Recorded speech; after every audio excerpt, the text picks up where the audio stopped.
Here's a game I've wanted to cover for quite some time because of all the Neo Geo releases, it has to be one of the most, well, insane. It's completely unique and completely original. It's completely out there is what it really is. So this one comes in at 478 megs. There's only 6 stages to it, and here's an interesting fact for you. Only 15 shmups were ever released for the MVS hardware. Now that's not including new releases like Neo XYX and games like that. We're talking just strictly official releases back when the Neo Geo was still, well, alive and well. Okay, before we jump on in, there is something I need to mention here. This is an MVS exclusive, and as such, it's kind of hard to find, but it's also a really fun and addicting game, and because of that, well, you can imagine the prices go way up there. If you're gonna purchase this on eBay, no joke, but you're looking at multiple hundreds of dollars for this one game, so do keep that in mind. Alright, let's begin. Something really unique with Prehistoric Isle 2 is that it actually features 2 games in one, and many people don't even know this. If you have an MVS motherboard, I highly recommend you install a UniBIOS on it, because if you play the game in US or Japan, or I believe even Europe, although I didn't check, but I know if you play it in US and Japan mode on MVS mode, you get the same type of game. One bullet hits your helicopter, pretty much that's it, it's game over. You will have a couple of lives. After you use those lives, you have to use a continue. You know, typical standard shmup fare. However, if you play this in Japanese AES mode, the gameplay dramatically changes because you actually get an HP gauge. So you can actually withstand 6 enemy bullets before you die, at which point you have to use a continue. So that's really unique, especially considering there was no AES or CD release of this game. So right there, that kind of warrants the price because, like I said, you get 2 games in one, which is really cool. The core gameplay is very fun. You have a basic shot, which you can hold down to spread your bullets in multiple directions, and a power shot, which is sort of the game's equivalent of a bomb, although it doesn't really clear all the enemies on the screen. You have 2 different helicopters you can select from, a blue one and a green one, and not only do they both feature different power shots, but their primary weapon is also completely different. The blue one fires directly in front of the helicopter, and the green one has sort of like a spread shot.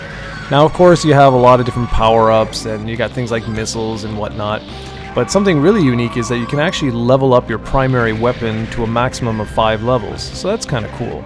Another unique twist with Prehistoric Isle 2 is that you can rescue stranded humans, and not only do they act as a score bonus or a score multiplier, but it's the only way to access some extremely powerful weapons such as a screen-clearing bomb.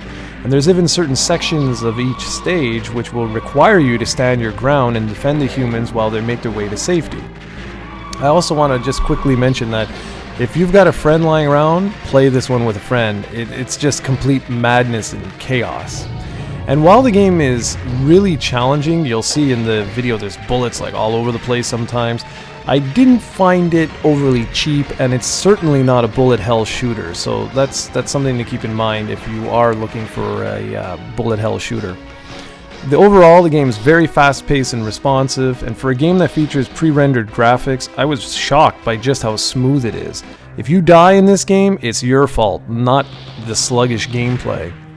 And while there are areas where slowdown is present, it actually helps because your ship often doesn't suffer as much as the dinosaurs do, which is just awesome. And now I know a lot of people out there really detest pre-rendered graphics, but I really think they look outstanding here. The backgrounds in particular look great with multiple layers of scaling and just an overall layer of polish you rarely find in games of this nature. There's a wide array of dinosaurs present and they all look super sharp.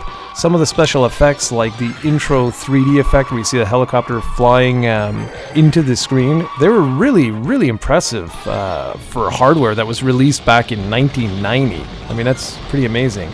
And then of course there's all the little touches here and there. We see humans slowly moving away, the way they scream out help and things like that. It's over the top, it's ridiculous, but that's what makes it so damn charming. It's just an absolute blast to play. I should also mention that if you want to play this and see like the full like brutality, if you will, you have to play it in the Japanese mode, because when you kill the dinosaurs in the US mode, they basically explode into fireballs, leading one to believe that, well, perhaps they're robots or something. The music and sound effects are fantastic, but as you can hear in this video, the scream that all the dinosaurs makes can get a little bit annoying, although the music and sound effect levels are definitely higher than that dinosaur scream, so that's something to keep in mind. And about the only thing that I found disappointing, I guess, was the fact that there's only 6 stages. It would have been really great had there been 8, but that's not the big disappointment. The big disappointment is the boss battles. They're very easy. Some of the stages are extremely difficult, and then you'll get to a boss and you'll be able to plow through them fairly easily. Even if you've never played the game before, you'll just be able to mow them down. So that's Prehistoric Isle 2. It's an absolute blast, and of the 15 available shmups, this is one of the best, but unfortunately it's also one of the hardest to find.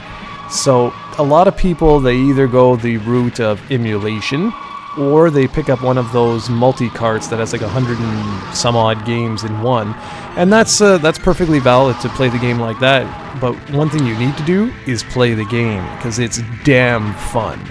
For the full written review, which has a lot more information, hit up projectcoe.com.